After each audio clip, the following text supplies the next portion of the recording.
Hello दोस्तों, welcome to my new video. तो आज का जो हमारा टॉपिक है राज्यपाल। आज हम जानेंगे गवर्नर के बारे में कि राज्यपाल क्या होता है।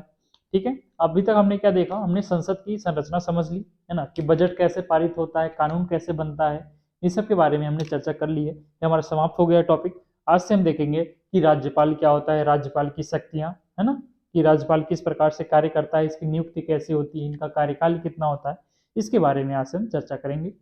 तो चलिए देखते हैं राज्यपाल के बारे में। ठीक है, तो राज्यपाल के बारे में जानने से पहले हम लोग राज्य की कार्यपालिका के बारे में देख लेते हैं। अभी तक हमने क्या सीखा, हमने केंद्र की कार्यपालिका समझ ली है ना। राष्ट्रपति की शक्तियां से पहले हमने केंद्र की कार्यपालिका के बारे में पढ़ चुके हैं, कार्यपालिका विधायिका के बारे में हम लोग पढ़ चुके हैं। अब हम देखेंगे राज्य की कार्यपालिका के बारे में। चलिए देखते हैं कि राज्य की कार्यपालिका के अंग देख लेते हैं। ठीक है, हम लोग कि राज्य की कार्यपालिका में कितने अंग होते हैं, इसके पूछा भी जाता है। तो जो राज्य की कार्यपालिका होते हैं, इसका जो पहला अंग होता है वो राज्यपाल होता है। जो प्रथम अंग है इसका राज्यपाल होता है। दूसरा कौन होगा, राज्य की बात हो रही तो मुख्यमंत्री, है ना। पहला राज्यपाल, दूसरा हो गया हमारा मुख्यमंत्री, तीसरा हो गया जो राज्य के मंत्री होते हैं, मान लीजिए मंत्रिपरिषद।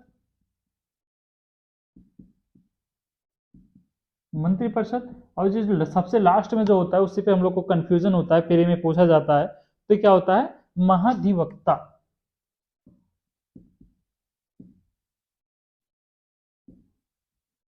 फ्री में अगर पूछा जाता है कि राज्य की कार्यपालिका के अंग कौन कौन से होते हैं, तो राज्यपाल होता है, मुख्यमंत्री होता है, मंत्रिपरिषद होता है और महाधिवक्ता होता है।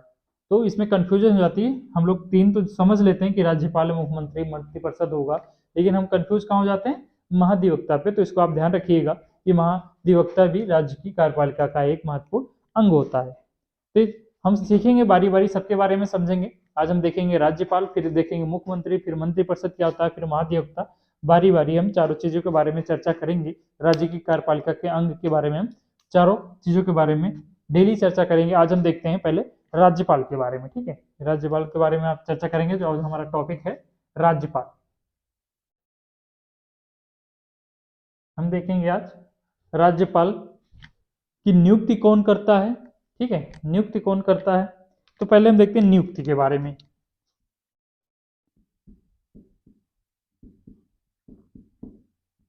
राज्यपाल की जो नियुक्ति होती है वो राष्ट्रपति के द्वारा की जाती है। ठीक है, आर्टिकल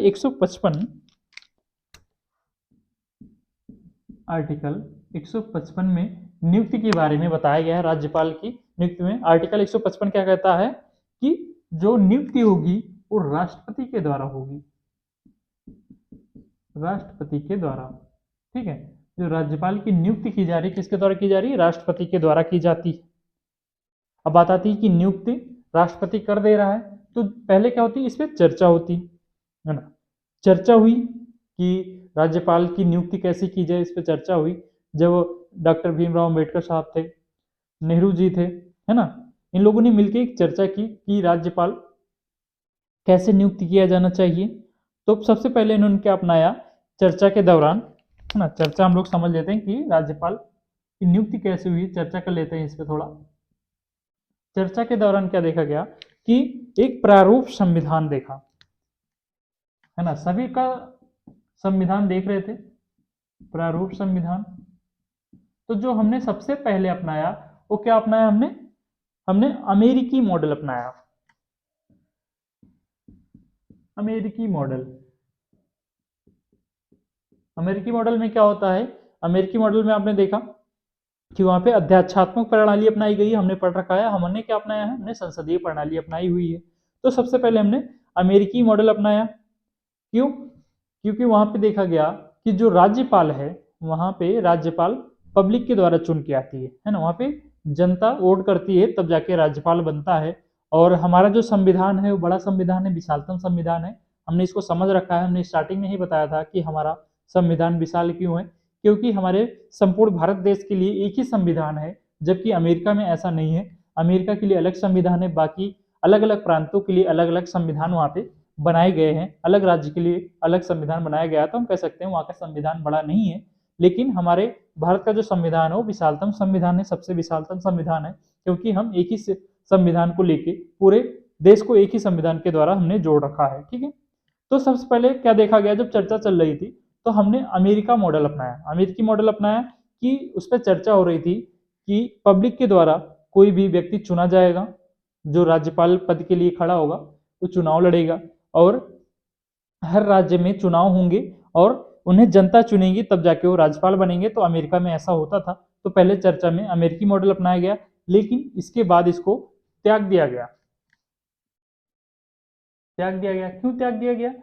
क्योंकि जब अंबेडकर साहब और नेहरू जी सब लोग चर्चा में शामिल थे तो इन्होंने इनकार कर दिया अमेरिकी मॉडल अपनाने के लिए। क्यों इनकार कर दिया? क्योंकि उन्हें पता है कि हमारे भारत का जो संविधान है वो विशालतम संविधान है, अमेरिका की तरह नहीं है। अमेरिका में आध्यात्मिक प्रणाली है, हमारे यहाँ संसदीय प्रणाली अपनाई गई है। तो उन्होंने अपने यहाँ का ध्यान रखते हुए कि अपने देश में ये चल नहीं पाएगा ऐसा।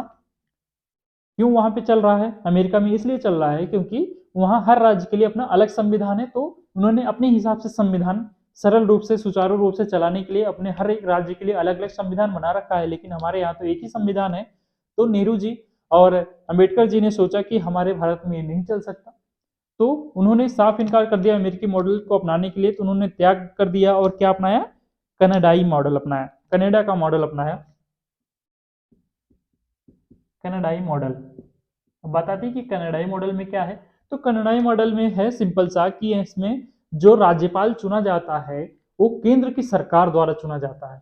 ठीक है, केंद्र की सरकार नियुक्त करती है, केंद्र की सरकार राज्यपाल की नियुक्ति करती है। कनाडा में ऐसा होता था कि केंद्र की सरकार नियुक्त करती है। तो भारत के जो चर्चा में शामिल थे जितने लोग, उनको लगा ऐसा कि ये सही है ना, क्योंकि राज्यपाल क्या है? एक नाम मात्र का प्रधान है ना। राज्य का राज्यपाल एक नाम मात्र का प्रधान है, और नाम मात्र के प्रधान के लिए हर एक राज्य में चुनाव कराना संभव नहीं है। और संभव भी है तो इतना हम फालतू का खर्चा क्यों करें, है ना। खर्चा भी तो बढ़ जाता है कि जब हम जानते हैं कि राज्यपाल एक हमारा नाम मात्र का प्रधान है, जो लेकिन मुख्यमंत्री जो है वो मुख्य प्रधान है, मुख्यमंत्री है, लेकिन जो राज्यपाल है वो नाम मात्र का प्रधान है। इसलिए इसका चुनाव कराना सही नहीं होगा, इसमें खर्चे ज्यादा हो जाते हैं। तो इसलिए हमने कनाडा मॉडल अपनाया। कनाडा मॉडल अपनाया क्योंकि कनाडा में केंद्र की सरकार जो होती है वो राज्यपाल को चुनती है। चलिए, ये तो हो गया है ना कि नियुक्ति, इसमें चर्चा कैसे हुई थी। पहले तो हमने अमेरिकी मॉडल अपनाया, फिर राज्यपाल, उसके बाद हमने क्या अपना लिया, जब संविधान सभा में चर्चा हो रही थी तो डॉक्टर अंबेडकर, नेहरू जी आदि ने सदस्यों ने क्या किया, इस मॉडल को छोड़ करके अपनाया, कनाडाई मॉडल को अपनाने में ज्यादा बल दिया, ज्यादा जोर दिया।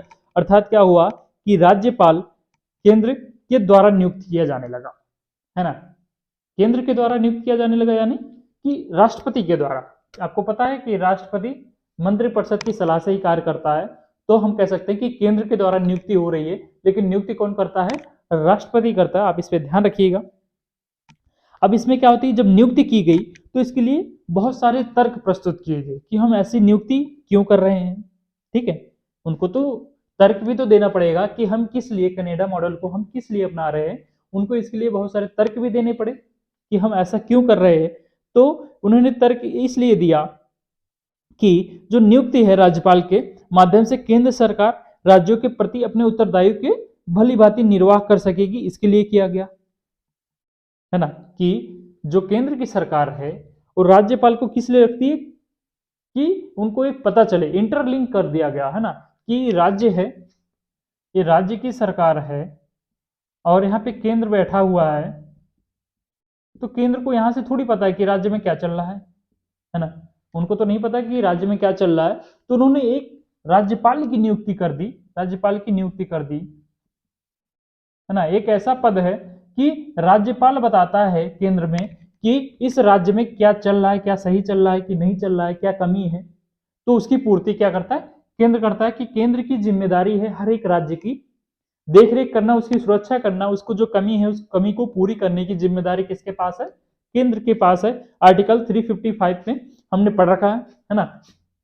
आर्टिकल 355 में हमने देखा हुआ है कि केंद्र की ये क्या है, उत्तरदायित्व तो है कि वो राज्य की संरक्षा करे, देखभाल करे, उसकी जो कमी है उसको दूर करे। तो एक इंटरलिंक के लिए कि केंद्र तो दूर से बैठ के, है ना, दिल्ली से बैठ के उत्तर प्रदेश में क्या चल रहा है केंद्र नहीं जान पाएगा, इसलिए राज्यपाल की नियुक्ति की जाती है। और कौन करता है? केंद्र करता है, जिससे उसको पता चले केंद्र को कि आखिरकार वहां चल क्या रहा है, राज्य में किस चीज की कमी है, इसके लिए लिखा गया।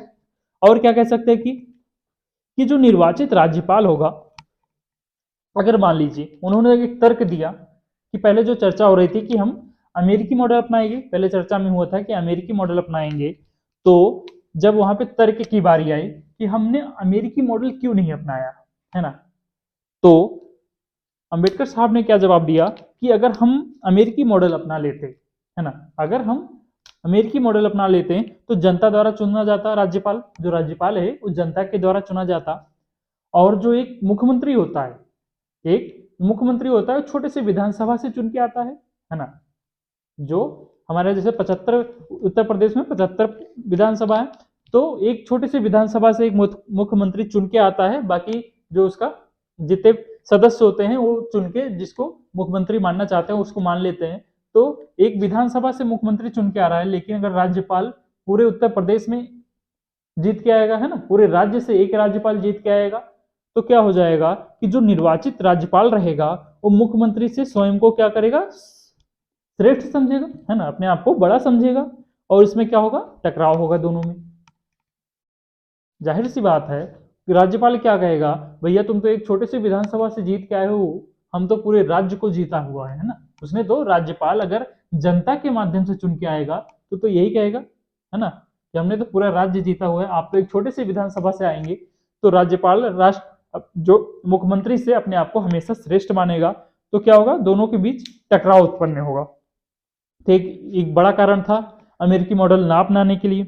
और क्या होगा कि राज्य में जैसे हमने बताया कि संसदीय प्रणाली अपनाई गई है ना, राज्य में संसदीय प्रणाली अपनाई गई है, अतः जो हमारा राज्यपाल होगा क्या होगा, नाम मात्र का प्रधान होगा, इसलिए राज्यपाल के चुनाव के लिए, निर्वाचन के लिए अनावश्यक व्यय बढ़ेगा। ये भी एक तर्क दिया गया जैसे हमने बताया था कि खर्चा बढ़ेगा, जब एक नाम मात्र का प्रधान है राज्यपाल तो इसके लिए हम फालतू का खर्चा क्यों करें, तो ये भी एक अनावश्यक व्यय बढ़ेगा, इसके लिए नहीं हुआ। फिर क्या हुआ कि मान लीजिए यदि निर्वाचन हो जाता है, उसके बाद राज्यपाल और मुख्यमंत्री, है ना, मान के चलिए कि जो राज्यपाल है ना, राज्यपाल है, ये भी चुनाव लड़ रहा है, मुख्यमंत्री है, ये अलग पार्टी से हो गया, है ना, ये दोनों जीत जाते हैं। मान लीजिए मुख्यमंत्री बनते हैं, कोई भी एक पर्सन है वो मुख्यमंत्री बनता है, और जो दूसरा पर्सन है ये राज्यपाल बनता है, लेकिन ये अलग पार्टी से है, दोनों अलग दल से हैं। मान लीजिए सपा से है और ये भाजपा से है। जो मुख्यमंत्री है वो भाजपा का है और जो राज्यपाल है सपा का है, तब तो भैया आगे चल के बहुत टकराव होने वाला है ना।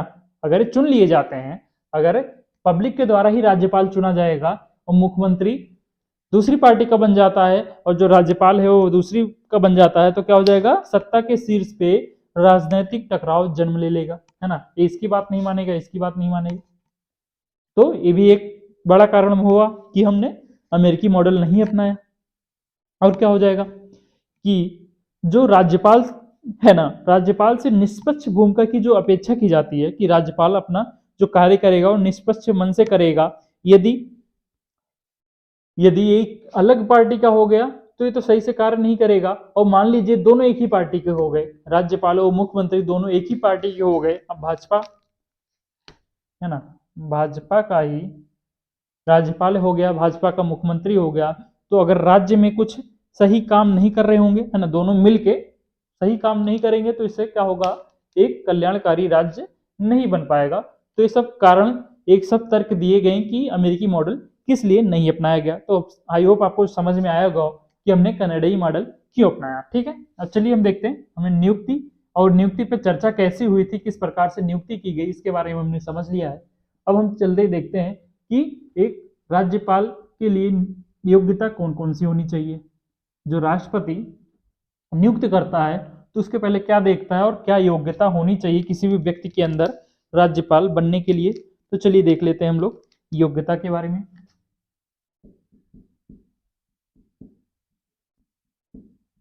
जो योग्यता है, पहली योग्यता है कि भारत का नागरिक होना चाहिए। भारत का नागरिक होना चाहिए, ये तो सभी बड़े पोस्ट के लिए होता है कि ये भारत का नागरिक होना चाहिए और जो इसकी न्यूनतम आयु है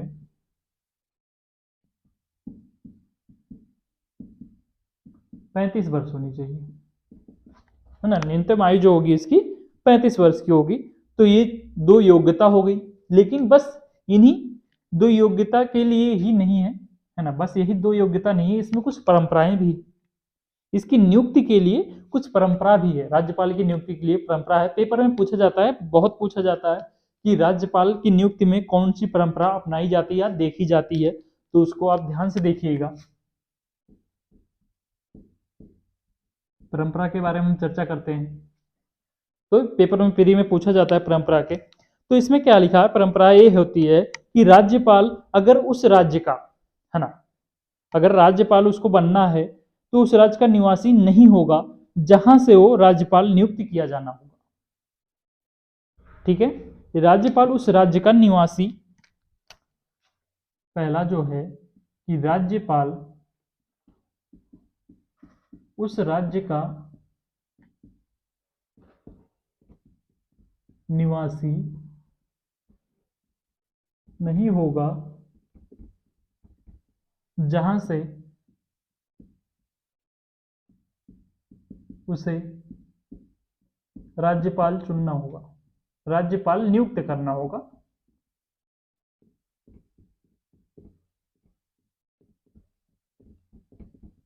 इसका मतलब क्या हुआ, इसका मतलब ये हुआ, मान लीजिए उत्तर प्रदेश में राज्यपाल की नियुक्ति करनी है, तो उत्तर प्रदेश का कोई भी निवासी राज्यपाल नहीं बन सकता, है ना। राज्यपाल उत्तर प्रदेश का निवासी उत्तर प्रदेश का राज्यपाल नहीं बन सकता। अगर उत्तर प्रदेश का राज्यपाल चुनना है तो दूसरे राज्य का राज्यपाल लेके आना पड़ेगा, दूसरे राज्य का निवासी होना पड़ेगा। एक ऐसी परंपरा है, ठीक है, कि जिस राज्य का आपको अगर राज्यपाल बनाना है तो उस राज्य का वो निवासी नहीं होगा, आपको दूसरे राज्य के किसी निवासी को लाके इस राज्य में राज्यपाल बनाना होगा। ऐसा क्यों किया जाता है, क्योंकि जो अभी हमने देखा कि अगर राज्यपाल और जो होगा मुख्यमंत्री एक ही पार्टी का हो गया, तब दिक्कत हो जाती है, कल्याणकारी राज्य नहीं बन पाता है, इसके लिए होगा।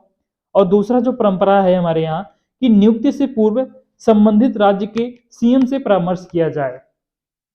दूसरा जो है, ये दूसरा तो ऐसे कोई मानता नहीं है, लेकिन परंपरा है तो हम लोग देख लेते हैं कि नियुक्ति से पूर्व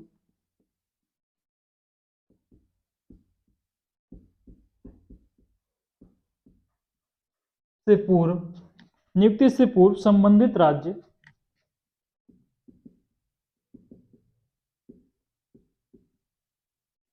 के मुख्यमंत्री से परामर्श। परंपरा में ये लिखा गया है, अगर जैसे उत्तर प्रदेश में अगर राज्यपाल की नियुक्ति करनी है तो उत्तर प्रदेश के सीएम से एक बार परामर्श ले लेनी चाहिए कि इस व्यक्ति को इस व्यक्ति को हम राज्यपाल चुन रहे हैं, क्या इसको राज्यपाल चुनना सही है, इसको चुना जाए कि ना चुना जाए। लेकिन ऐसा होता नहीं है। क्यों नहीं होता, क्योंकि मान लीजिए उत्तर प्रदेश में भाजपा सरकार है और केंद्र में भी भाजपा सरकार है ना, तो केंद्र क्या सोचती है कि यहाँ पे तो अपनी सरकार है, तो हम क्यों पूछे, है ना, हम क्यों पूछे, जो करेंगे अच्छा ही करेंगे, तो वो नहीं पूछती है। और मान लीजिए कि उत्तर प्रदेश में भाजपा की सरकार है और केंद्र में मान लीजिए कांग्रेस की सरकार है, तो कांग्रेस कहती है हम क्यों पूछे, हम अपना आदमी रखेंगे। तो इसलिए जो दूसरी परंपरा है इसे अभी तक अपनाई नहीं गई है, लेकिन जो पहली परंपरा है उसे अपनाई जाती है कि राज्य का जो भी राज्यपाल चुना जाना है वो दूसरे राज्य का निवासी होगा, उसी राज्य का निवासी नहीं होता है। ठीक है, ये हो गया।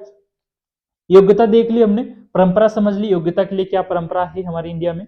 अब देखते हैं कार्यकाल क्या होता है इनका, है ना। कार्यकाल कितने दिनों का होता है राज्यपाल का,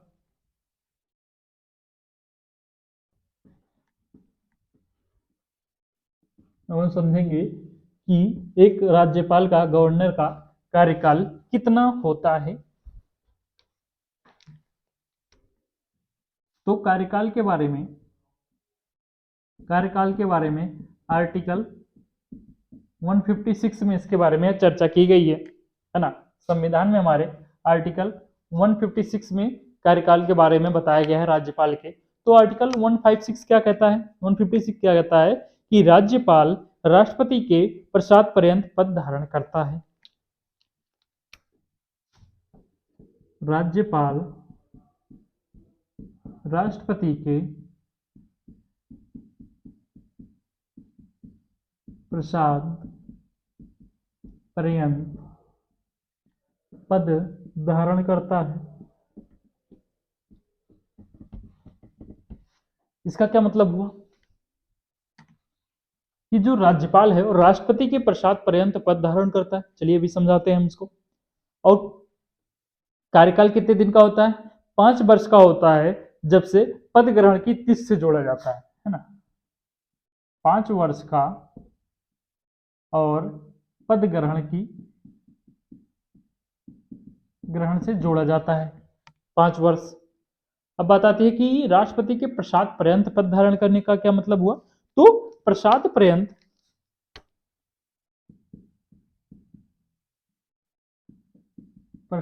समझते हैं, इसका क्या मतलब है। तो प्रसाद पर्यंत का मतलब है कि इच्छा पर्यंत, है ना, कि जब तक राष्ट्रपति की इच्छा है। इसका एक भी मतलब हुआ कि इच्छा पर्यंत तो हो गया, मान लीजिए, है ना, इच्छा पर्यंत हो गया, लेकिन इच्छा ये अपने अनुसार तो करता नहीं है। हमने पढ़ रखा है ना, आर्टिकल 71 के बारे में देखा हमने कि जो राष्ट्रपति जो कार्य करेगा किसके सलाह से करेगा, मंत्रिपरिषद के परामर्श से करेगा। तो हम क्या कह सकते हैं, मंत्रिपरिषद की इच्छा, है ना, मंत्रिपरिषद की इच्छा से उसका कार्यकाल बना रहेगा। तो इसका क्या मतलब हुआ कि जो राज्यपाल का है इसको हटाने का निश्चित तरीका नहीं है हमारे पास। हटाने का निश्चित तरीका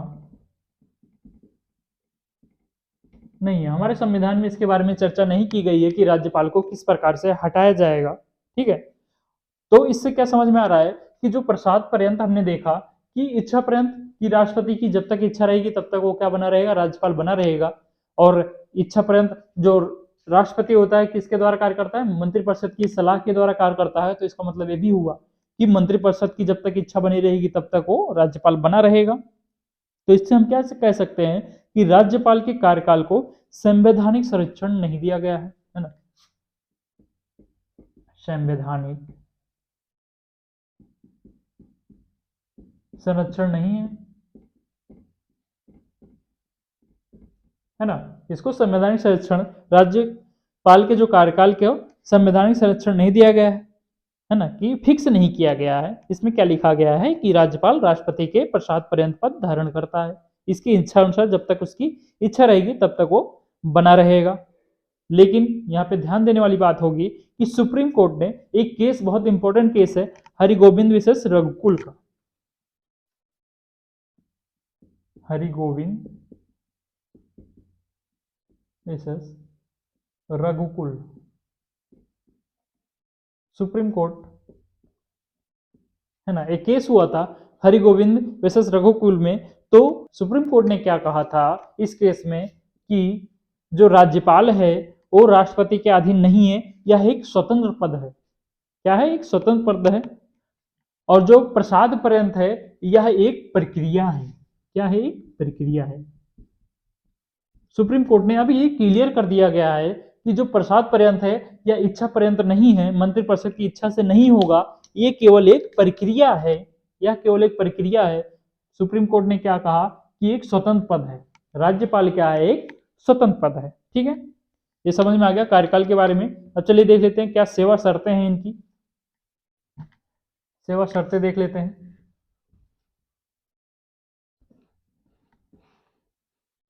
राज्यपाल की सेवा शर्तें देखते हैं।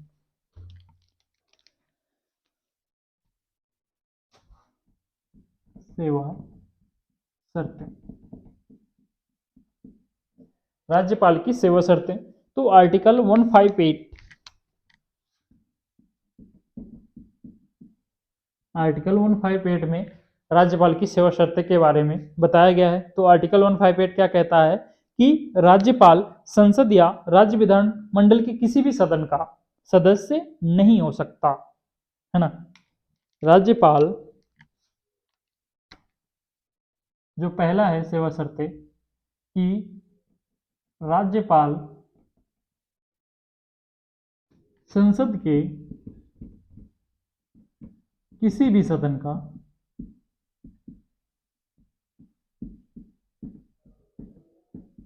सदस्य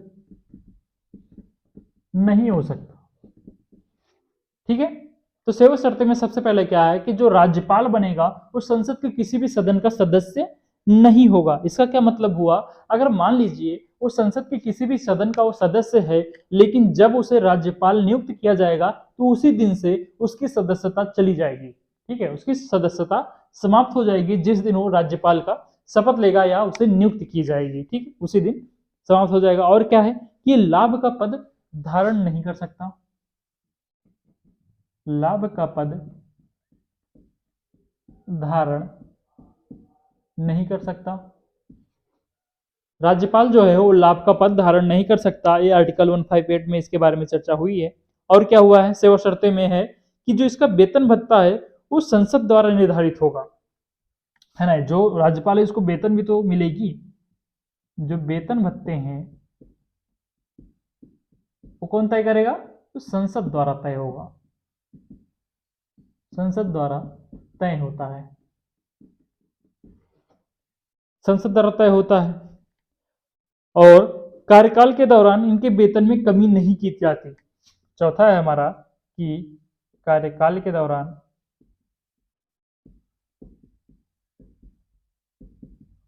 वेतन में कमी नहीं होती, है ना। जितने का इनका कार्यकाल है उसमें वेतन में कमी नहीं होती,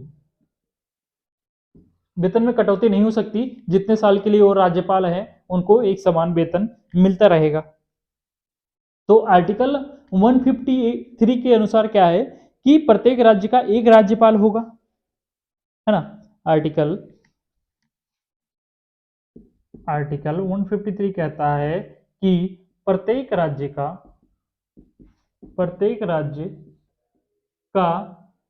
एक राज्यपाल होगा, प्रत्येक राज्य का अलग राज्यपाल होगा, प्रत्येक राज्य का एक राज्यपाल होगा। लेकिन ऐसा भी होता है कि जो राज्यपाल होता है एक से अधिक राज्य का राज्यपाल, है ना, एक राज्य के अधिक राज्य का राज्यपाल बनाया जाता है। मान लीजिए उत्तर प्रदेश का राज्यपाल है और बिहार में राज्यपाल की जो पद है वो खाली है, तो जो उत्तर प्रदेश का राज्यपाल होगा उसको कुछ दिनों के लिए बिहार के राज्यपाल बनने की नियुक्ति दे दी जाती है कि दोनों राज्य का राज्यपाल वो बना रहता है। तो ऐसा हम कह सकते हैं कि उनका जो वेतन है वो बढ़ेगा या उतना ही रहेगा, और कौन सा राज्य उसको वेतन देगा।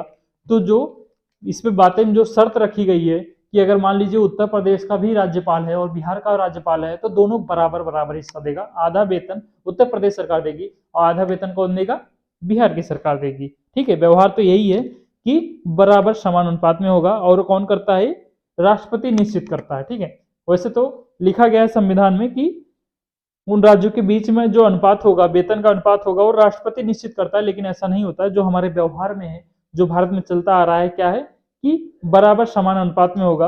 अगर मान लीजिए वो 3 राज्यों का राज्यपाल है तो तीनों राज्य के अलग अलग हिस्सों से पैसे आएंगे, मतलब तीनों राज्य बराबर बराबर पैसे देंगे। ठीक है, अब शपथ कौन देता है ना, शपथ कौन दिलाता है राज्यपाल का, बहुत इंपॉर्टेंट है, प्री में पूछा जाता है।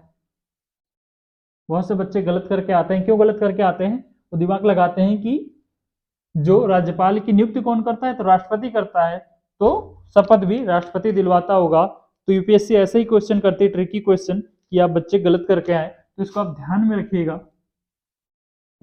कि शपथ कौन करवाता है, इनको शपथ कौन दिलाता है, तो उच्च न्यायालय की मुख्य न्यायमूर्ति, उच्च न्यायालय के मुख्य न्यायमूर्ति। ठीक है, शपथ कौन दिलवाता है, उच्च न्यायालय के मुख्य न्यायमूर्ति दिलवाता है।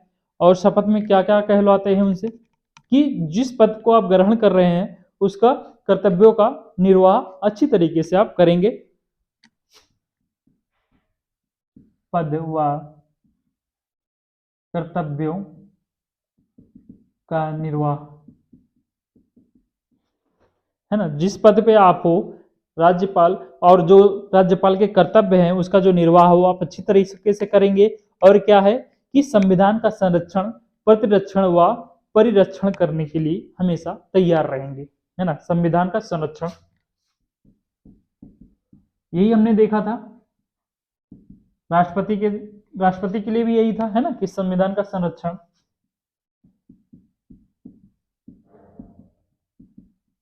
परिरक्षण, और क्या था, परिरक्षण और प्रतिरक्षण,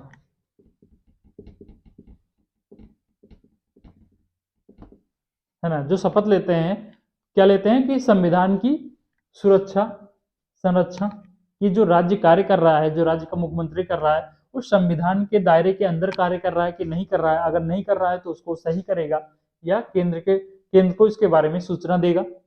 परिरक्षण का क्या मतलब हुआ कि बाहरी आक्रमणों से, संविधान पे अगर बाहरी आक्रमण हो रहा है तो उससे रक्षा करेगा। तो राज्यपाल का क्या कर्तव्य, क्या शपथ लेता है कि हम संविधान की सुरक्षा करेंगे, है ना, उसकी देखरेख करेंगे। और क्या लेता है कि राज्य की जनता की सेवा में निरत रहेगा, राज्य की जनता की सेवा,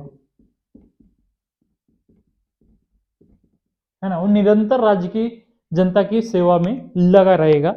ये हो गया इनकी शपथ में। उच्च न्यायालय के मुख्य न्यायमूर्ति द्वारा इनको शपथ दिलाई जाती है। और शपथ में क्या क्या होता है कि जिस पद को धारण कर रहे हैं अपने पद और कर्तव्यों का निर्वाह सही ढंग से करेंगे, संविधान की संरक्षण, परिरक्षण और प्रतिरक्षण करेंगे, और जो राज्य की जनता है उसकी सेवाएं निरंतर करते रहेंगे।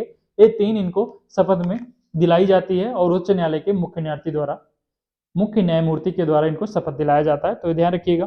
तो आई होप आज का वीडियो आपको पसंद आया होगा। अगर आपको वीडियो पसंद आया हो तो वीडियो को आप लाइक कर दीजिएगा, चैनल को आप सब्सक्राइब कर लीजिए, अपने दोस्तों के साथ जरूर शेयर कीजिए। मिलते हैं कल, इसके आगे हम लोग चर्चा करेंगे कि राज्यपाल की शक्तियों के बारे में हम लोग देखेंगे, है ना, कि इनकी कितनी शक्तियां होती हैं, इसके बारे में कल चर्चा करेंगे। तो मिलते हैं कल नेक्स्ट वीडियो में। Thank you guys.